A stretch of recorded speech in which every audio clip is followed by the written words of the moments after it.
Hello madlang person, for today's video madlang person kay nung nakaraang vlog pa pala to madlang person. Oy, ngayon ko lang talaga na i-upload ba, late upload na naman oy. Bumabagyo-bagyo na nga dyan madlang person pero ang pamilya na yan grabe hindi talaga mapigilan umalis ba.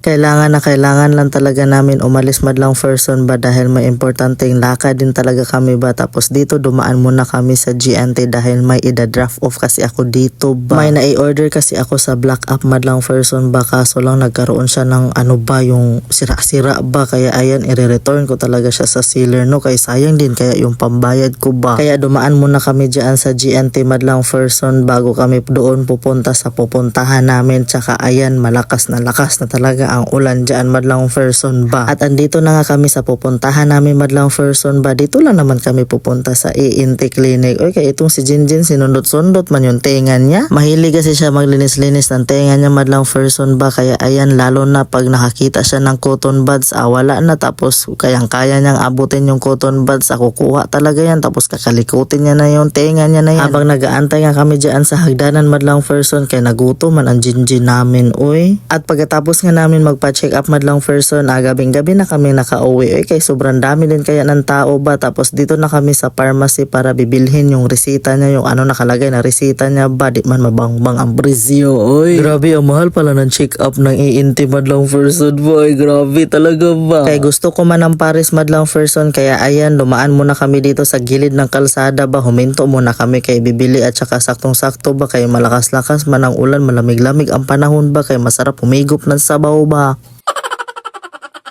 At nang kinabukasan madlang person wala na, nayayay na ang maring yung madlang person wawa naman ang maring na yan oy. Nagsuob nga pala ako dyan madlang person kay grabe sobrang sama talaga ng pakiramdam ko ba. Kaya nung pag-uwi namin kagabi madlang person ba hindi na kasi talaga ako naligo ba kay grabe sa sobrang pagod din. Tapos nagutom diretso kain na. Tapos pagkatapos kumain abis, pagkatapos higa na. Ayan ang resulta maring ba.